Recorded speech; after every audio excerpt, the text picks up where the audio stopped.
Every team, every topic, everywhere. This is Believe.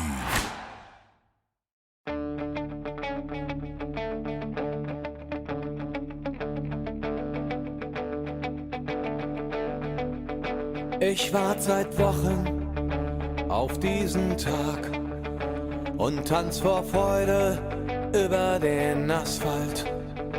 Als wär's ein Rhythmus, als gäb's ein Lied, das mich immer weiter durch die Straßen zieht. Komm dir entgegen. Hello and welcome to Gegenpressing, the Bundesliga podcast. I'm Manu and he's Stefan Michankowski. And Stefan, how's it going? Yeah, doing very well. I wonder if we should let our listeners know that we are up against the clock today. Yes, we for are. More ways than one. It's not just a busy week because of the deadline day or anything else, but quite literally racing against time simply to record this show. Yeah, the context here, BC Hydro and the Infinite Wisdom decided that they want to spend Monday replacing a power pole just down the road from where I live, which means the power will be out in 42 minutes. So, yeah, that also means that we're going to keep a nice and tight ship. This is just going to be a quick review show of what happened this match day. So, yes, I'm sorry. I apologize in advance. If you have any complaints about the shortness of this podcast, there will be an email link to BC Hydro in the show notes, and you can email them and complain just like I did. It helped nothing at all. They're still going to cut off my power. So, anyways, let's get started. The public campaign starts now with The public campaign random starts assortment of German football fans around the world. Poor BC Hydro. Well, it's a crown-owned corporation, so I'm pretty sure it's just gonna go into some email folder somewhere that's never gonna be opened. So, yeah, I'm pretty sure that's where my emails went. But it is what it is. Nothing we can do about it. Let's jump into this podcast right after this break. It's playoff time, and the road to Vegas is set with San Francisco facing the Kansas City Chiefs. BetOnline is your number one source for playoff football odds, stats, trends, and lines, with everything from point spreads to hundreds of player performance props. Head to BetOnline today to stay updated on all the action. BetOnline, where the game starts. Yeah, Stefan, as I said, this is going to be really, really quick roundup show. And we wanted to actually start with Stuttgart against Leipzig.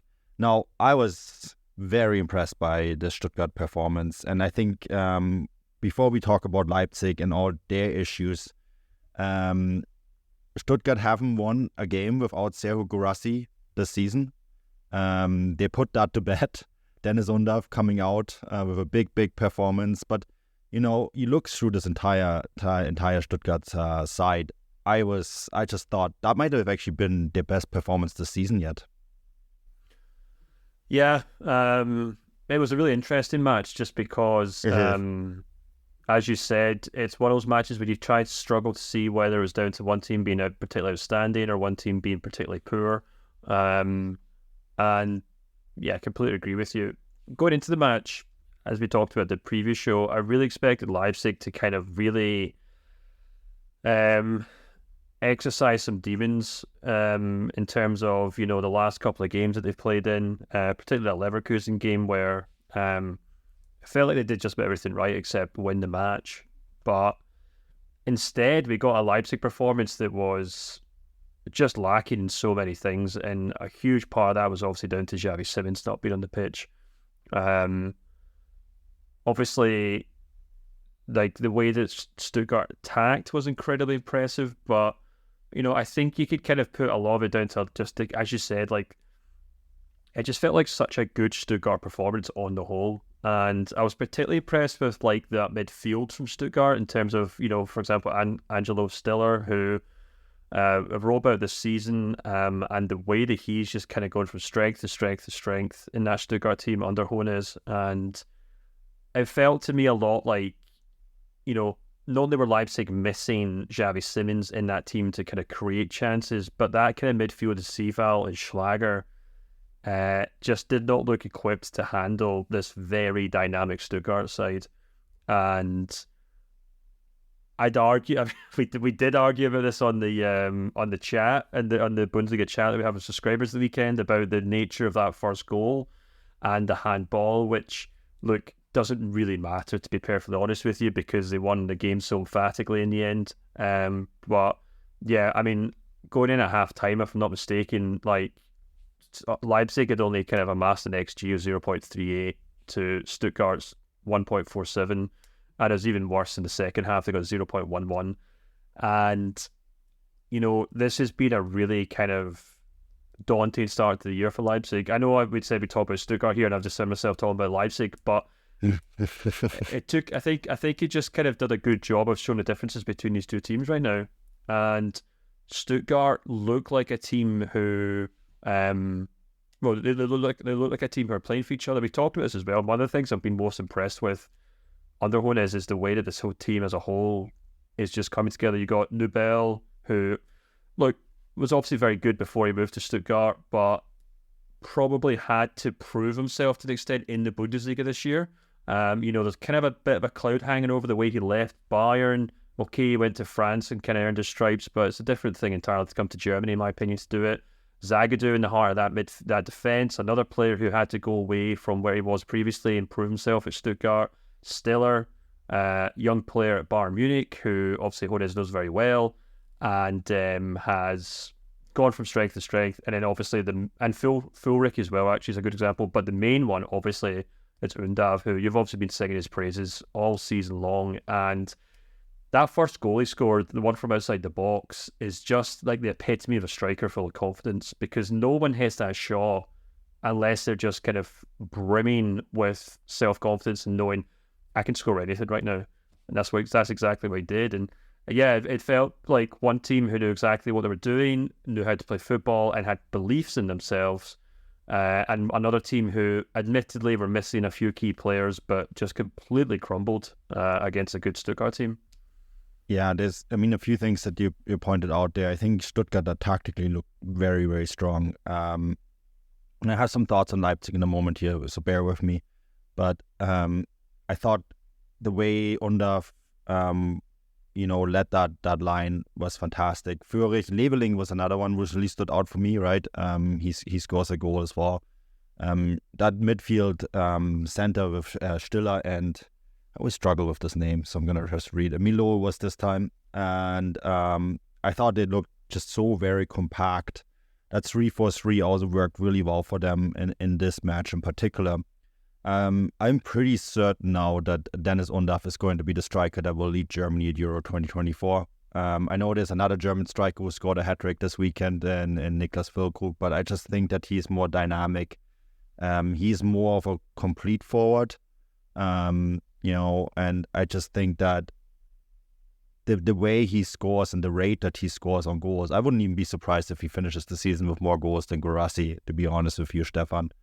So, it's just, I think they needed a couple games to shake off the rot, and they did that, and I think they did it in a way that also kind of really speaks, in my opinion, for Sebastian Hoeneß and the work he's done, right? Because he was really outspoken after last match day when they lost, and how this is on him and how he has to now work and kind of readjust his team and quickly get them out of the situation. And then he does it.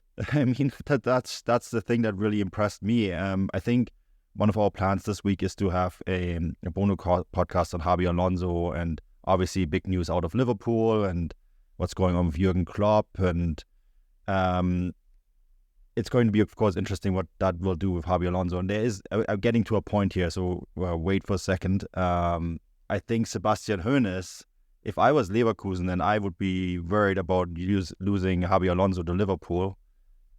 Sebastian Hoeneß would be the guy I would go after, Stefan. Yeah. I feel like we're crushing Stuttgart's dreams before they've even really got going yet. Sorry.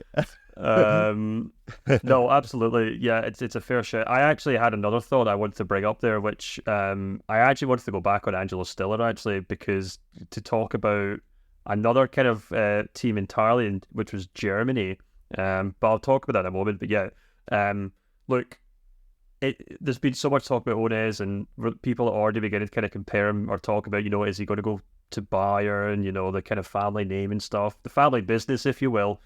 And obviously what will happen with Thomas Tuchel this summer. I've actually got my newsletter this week is actually on which Bundesliga head coaches are overperforming and underperforming this season. Oh, interesting. And I've kind of dove really into the stats. I've kind of got one kind of model for more or less like a power rankings, but I'll let subscribers have a look at that when it comes out. But yeah, Onez is obviously doing very well in that, and I think it'll be really interesting to see what happens with him. I'm really, really hoping he stays at Stuttgart. I'm really hoping his team stays together, because it's not really a case, in my opinion, of this team being full of, young players who just happen to be the right place at the right time. It's full of a squad in general that are doing particularly well. For example, you can even kind of narrow in on someone like Anton, the central defender, who is like one of the leading players in the division for, interceptions, or Mittelstadt, who's also kind of doing really well on that left side. But the player that I keep coming back to when I look at Stuttgart is Angelo Stiller. And, it's interesting that you mentioned Undav as a kind of potential German international this summer. And I wonder when we can start making the call for Angelo Stiller, because I have in my newsletter a few months ago, remember? Yeah, well, oh yeah, of course, yeah. You'll make the case, but I mean, I don't mean us literally, because it's not up to us to make that call, but I mean like the kind of general groundswell for interest in him, because if you look at the way he's played this season, he's not exactly an attacking midfielder, but he's that kind of perfect kind of number 6 player in terms of the way he makes great forward passes. He's one of the best in the league for the accuracy of his forward passes. Got really decent key pass stats as well. Really good defensive stats. And actually, if you kind of line him up alongside Joshua Kimmich this season in terms of what both players are good at this year, he's not actually too dissimilar from the way he plays alongside, not too dissimilar to the way Kimmich rather plays at Bayern this season, except maybe, well, in fact, there's no maybe about it. He is doing more defensive work than Kimmich just because of the nature of those two teams. So, if Bayern looking for number 6, a holding midfielder, someone like that, look, I'm obviously going to be a bit ahead of myself here, but if everyone's kind of talking up Undav for Germany, I feel like Angelo Stiller should be in that conversation as well. Yeah, I mean, it's interesting because there's obviously a lot of talk right now about Toni Kroos potentially coming back, and Toni Kroos is Toni Kroos. I mean, I looked at his numbers, and it's not just in La Liga. Across all top 5 leagues, he leads pretty much any category you want to lead as a midfielder. And if he's available, you have to bring him back. But if you can bring Angelo Stiller in and maybe learn from someone like Kroos, gotta do it. 100% you gotta do it. So yeah, it's definitely a really interesting one to follow. And you mentioned Bayern Munich here and their midfield. I mean, they have Alexander Pavlovic. That's probably the most positive story out of this Bayern Munich game, Stefan. Because I think that they were really lucky to win this game. Neuer saves a penalty that he caused. Then he concedes a penalty, right? And I think that Augsburg shot themselves a little bit in the foot here by conceding 3 times. This is a game that had a draw written all over it. And, somehow Bayern got really, really lucky that it didn't end up to be a draw. VAR helped them twice, once to take a goal away from Augsburg and once to give them a goal. I had issues with the Harry Kane goal because I don't think it was conclusive that the ball came from an Augsburg player. And what did we learn? What's the rule about VAR? It has to be clear and obvious. I didn't think that was clear and obvious. And if the pictures from TV don't give you a conclusive answer, the call on the field should be standing. It is what it is, We were going to have long debates about VAR, I think, for the rest of the season, but not at all a convincing Bayern performance. Everywhere across the field, except for the one kid, Alexander Pavlovic, 19 years old. He's a holding number 6. That kid may save Bayern Munich 70 million euros in the transfer market, Stefan. Yeah, that'd be quite something, wouldn't it? He's done well every time he's came on so far this season. I mean, it's only been a handful of performances, but he's been absolutely fine so far. You're absolutely right. He did tremendously well in this game in a match that Bayern really huffed and puffed in, to be perfectly honest with you.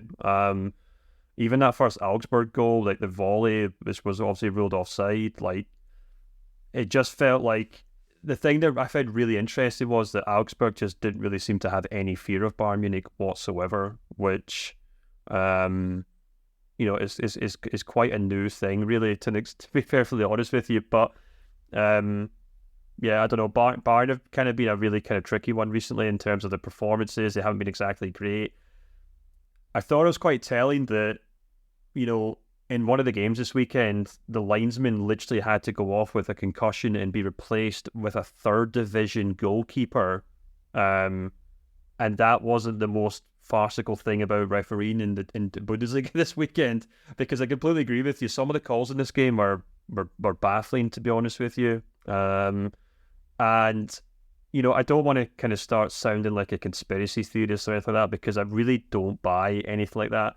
The only thing I would say is that I definitely feel like at times it feels like Bayern games are under more scrutiny by VAR, and by that I mean you're right, there are calls that happen in Bayern games that maybe wouldn't get a second look in. For example, that Leverkusen game, which we're going to talk about, I thought there were some calls in the last kind of 15-20 minutes that the referee just brushed off and just kind of said play on. And I understand that technically and literally, VAR is at a discrepancy of the referee on the day. He chooses how much or how little of it he wants in these games. But I have an issue with that too. Well, yeah, exactly.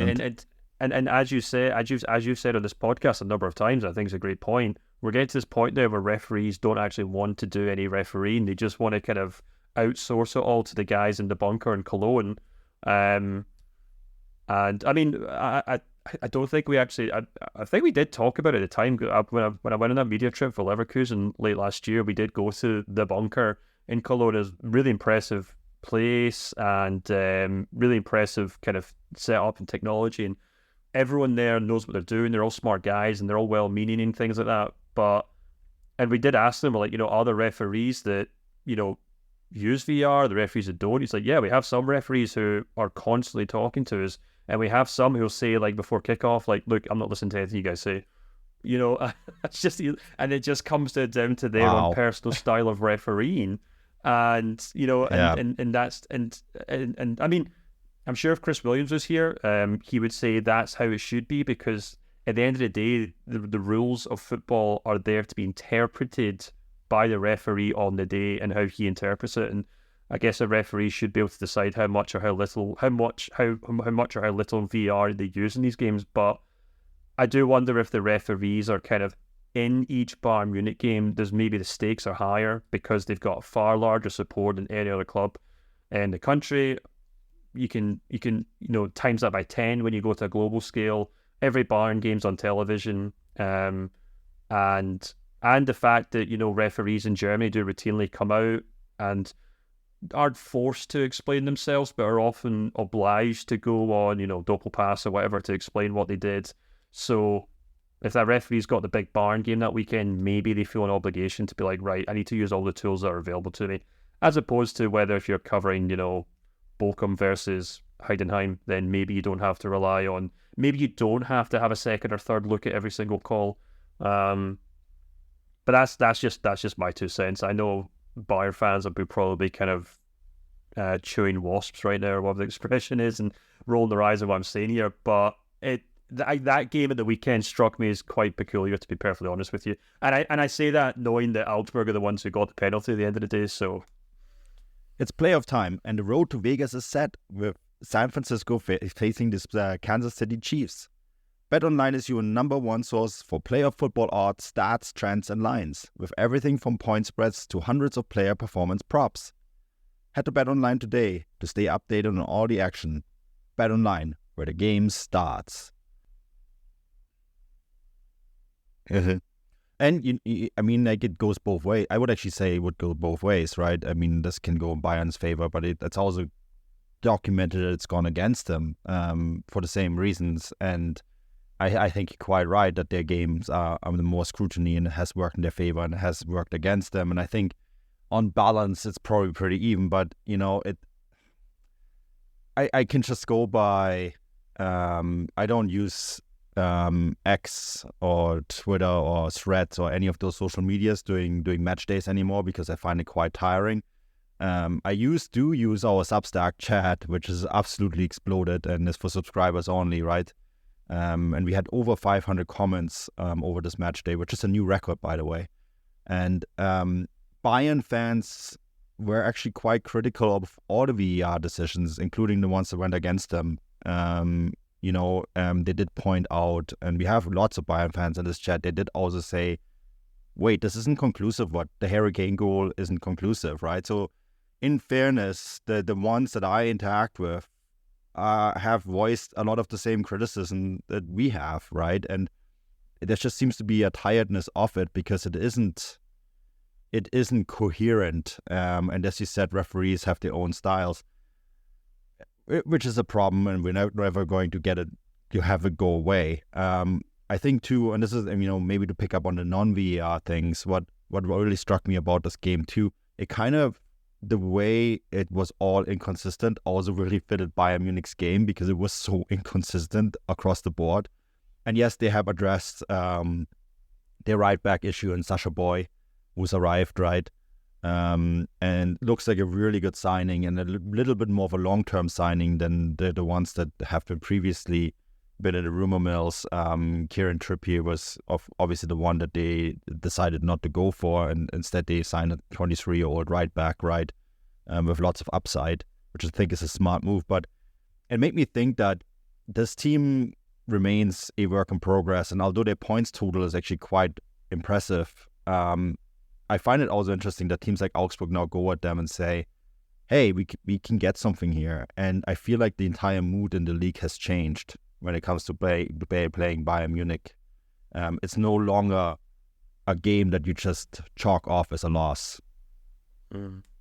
Yeah, and it's for the better for the league in that regard. And, Bayern Munich fans will obviously take issue with that because it'll be a black mark against Tuchel's record.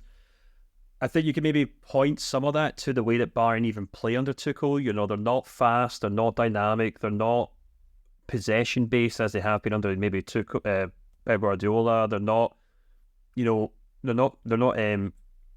what's the word I'm looking for? Ruthless as they were maybe under Hansi Flick. They just kind of linger a lot on the ball. They don't do a huge amount off and on it. There's a lot of players in that team who just are not playing particularly well. It's quite interesting to see Alphonso Davies step up with a right-footed goal from outside the box because he's obviously a player who we've been talking about a lot recently. But yeah, you can go through that whole team. Obviously, Kingsley Coman as well, picking up a big injury, which we haven't even talked about. So yeah, there's a lot of issues in that team, and we'll obviously touch a bit more on the transfer roundup show this week, but or maybe we won't actually if we do focus on something else. But we'll cover it at some point. But it is interesting that they've managed to find a gap, fill a gap rather, with Sasha Boy coming in the right back, and what that can do for midfield if Konrad Laimer comes into the central midfield position, because I do still kind of feel like, obviously Pavlovic played that role at the weekend, but it feels to me like Tuchel's still kind of scrambling and trying to find how to get that to click, because it doesn't feel like Bayern will actually click into gear until they fix that midfield.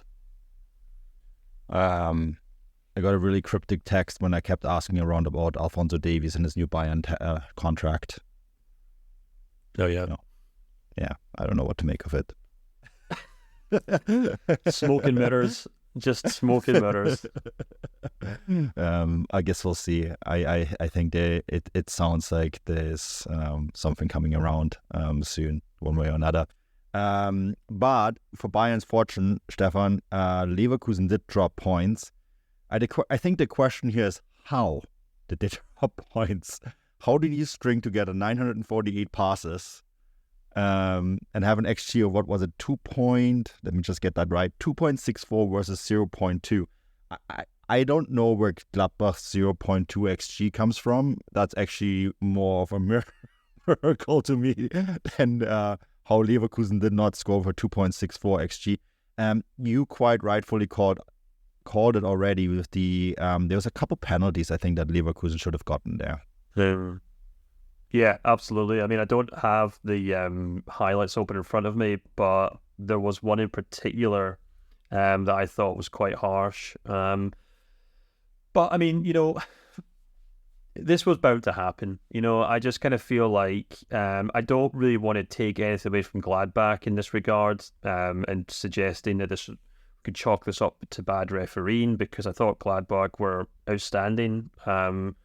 I was doing some Indian TV work today actually, and on their kind of Bundesliga review show, and they asked me who my team of the weekend was, and I actually picked Gladbach because I said they've managed to do what Leipzig, Augsburg, I think before them, Bayern, maybe Dortmund, maybe it was Frankfurt I'm thinking of.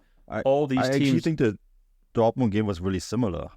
Yeah, they've managed to do what all these teams couldn't do, and that was stop Leverkusen from scoring that late all-important goal. And a lot of that came down to some really heroic defending. A lot of it came down to some heroic goalkeeping. But what I also think is quite telling is that despite all that effort, Patrick Schick didn't manage to log a single shot on target in this game. And when I think to the best chances in this match, I think of that Frimpong one-on-one when he's kind of a little too far out to the left, tries to score with his left foot, and he doesn't. Yeah. Grimaldo had an outstanding chance, but he took an extra touch, and he kind of knocked it wide somehow. Frimpong had a second one as well, actually, where he also took an extra touch, and Neuhaus, with an incredible kind of chasing him down the pitch, managed to get him to block the shot. And look, this is what we kind of talked about in terms of on the Transfer Roundup show last week, actually, when we looked at the new striker who's joined, Iglesias, from Betis on loan, and we kind of discussed what he brings to this team, and the things he can offer is that he's a goal scorer, a penalty box striker, but he can also drop deep and play in that kind of number 10 position, or maybe not number 10, but can certainly play off other players. And it felt to me a lot like Leverkusen were missing that, because they had Hoffman there, they had Amiri there, they had Xhaka there. It felt to me like they had a lot of kind of good, decent kind of Bundesliga players, but not anyone with maybe the kind of technical ability to kind of just ping a shot from 20 yards out. Of course, they had Florian Wirtz. Now, he's one of the best in the league, don't get me wrong, but he can't do everything on his own. And if I'm being perfectly honest with you, as much as I really like Hoffman, I think he's been a great, great player, I do feel like sometimes he just kind of slots into this kind of almost like Kevin Grosskreutz role for Leverkusen, where he does a lot of running and he's happy to do a lot of tracking back. He'll chase people down, he'll counter press, and it feels like he almost forgets that he's an outstanding, technically gifted winger at times, and he just kind of cedes all that responsibility to someone like Florian Wirtz. When halftime I was watching this game, I was like, Hoffman, just hit a shot. Just do something that we all know you can do. You've been doing it for 10 years for Gladbach with your eyes shut. Why can't you do something for this Leverkusen team? So, I don't know. It felt very much like in the way that Leipzig missed Xavi Simons in their game. It felt a lot like Leverkusen were just kind of going through the motions and passing it out to Wirtz and say, right, you do something and score. It actually reminds me of a guy I went to university with. I used to share a flat with him, and he used to play five-a-sides every week with these old guys, and he was like the youngest guy in the team by like 15, 20 years. And he used to laugh because one of the old boys would just pass him the ball from their own goal line, and he'd go, okay. And he would just say, okay, go score now. It'd just be like, right, go run by three people and score. I've done my part. I gave you the ball. You go do the rest. And I don't think Leverkusen are quite as bad as Leipzig are with Xavi Simons in that regard. But in this game, it felt like they were just over-reliant on him. They didn't score the goal. It's not the end of the world. They're still unbeaten. This was always bound to happen. And, everyone's like, oh, well, it's down to 2 points now. And Bayern would just go on and be Bayern. But I just feel like as much as Leverkusen dropped points in this game, I still feel like Bayern are perfectly capable of dropping points too. So I wouldn't rule out the title race just yet. No, I mean, I think it's wishful thinking from Bayern fans to think that this is going to be the big drop off from Leverkusen. because at the end of the day, they still got a point here and they absolutely dominated this match. And if you play this game 10 times, Leverkusen will win it 9 times, right? And also Bayern have Gladbach next, so I wouldn't be laughing too much yet. There's a good chance that we're going to see this very same match pan out the very same way in a week from now. So I wouldn't be quite that optimistic yet. I do think too, and I had this brought up by someone on Twitter when I posted the Borja Iglesias done deal text for Forbes, where I wrote about some of the things that you said, right? That Leverkusen need a box striker, someone who can be there for them and create chances for the players around. And this person said, well, they had plenty of chances, and I'm like, that's correct, but from breakaways, right? The Frimpong is the one that was a breakaway. And I think the other 2 chances that they had, they were also from breakaways. They weren't actually able to create much from their in-box play, which is something that they were able to do when Boniface was there. And that is again something that I mentioned last week on the show. At the end of the day, the way you score goals, and you score goals late, is by having more people in the box and playing the ball in the box quickly. And when you look at Boniface, for example, and I think he's like 3rd or 4th in the league with touches in the penalty box per 90 minutes. That is what is missing, and that is why they're signing Borja Iglesias. It's not that they didn't have chances in this game. It's that they need to increase the chances in the penalty box, and that's why they obviously signed a new number 9. And I think you look at this match in particular, that's maybe what has been lacking a little bit. And Schick is a great striker, but he is someone who is, I think, best off if he plays with someone else who can do that kind of work for him. And I think that's why they identified and brought in a new player. And obviously, again, I think this was actually a really good performance by them. Kicker called this a perfect game without a perfect result. And I think that describes this Leverkusen game perfectly, Stefan. Yeah, it does. And look, we've talked a lot about them so far this season and how they always stick to the same game plan and how they always rely on their conviction and their ability to put the ball in the back of the net. And there's also something to be said for the fact that they are missing more or less their entire back line right now. Obviously, Kosonu's out, Jonathan Tah's out, Tabsoba's out. Taz is suspended there too, obviously international break. And it might seem odd to kind of bring up central defenders when you're talking about a team's inability to score goals, but those 3 players are so crucial to that team because they are the ones who set up every single pass. They're the ones who are standing on the halfway line and deciding where the ball goes, how it gets there, how accurate the passes are. And, of course, they've obviously got some great players who can step in there. Hincapi's been one who's been heavily linked. Stanisic is a young, exciting player, very good technically as well. And obviously Robert Andrick's a bit of a club legend these days at Leverkusen. But all 3 of them are, inexperienced in terms of this season and the way that this team has been kind of put together and the way that this team has had a chemistry with those other 3 central defenders, which at times it just kind of felt like there was kind of maybe something missing there. Not to mention Palacios, who obviously is the guy who stepped up and scored the winner against Augsburg a few weeks ago. So I know maybe it sounds like we're kind of picking or grasping at straws here, or maybe just kind of looking for issues that weren't really there. Of course, Hincapi's a good player. Of course, Stanisic is a good player. Of course, Amir's a good player. But the way that this team is so built around doing the same thing over and over again to perfection, if you bring in a whole back, 3 defenders there whose passing accuracy goes from 98% down to like 92%, that can completely change, how a team attacks, or not even just how accurate their passes are, but what type of passes they make, whether they switch it quickly enough, or whether they make the pass with enough power behind it so that that Patrick Schick can take time and get the ball.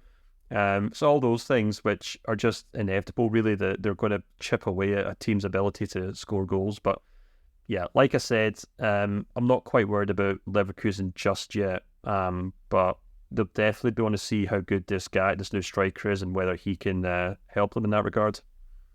Yeah, and also news today that Kosunu and Tabsoba will be back in time for the Bayern Munich game from the Africa Cup, right?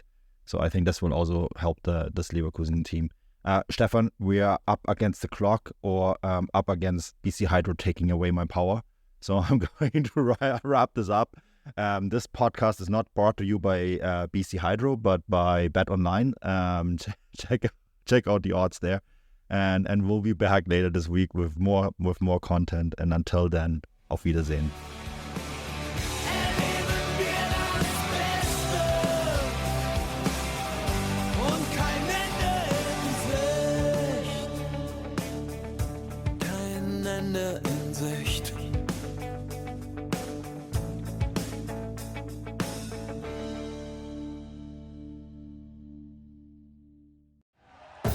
Thank you for listening to Believe. You can show support to your host by subscribing to the show and giving us a 5-star rating on your preferred platform. Check us out at Believe.com and search for BLEAV on YouTube.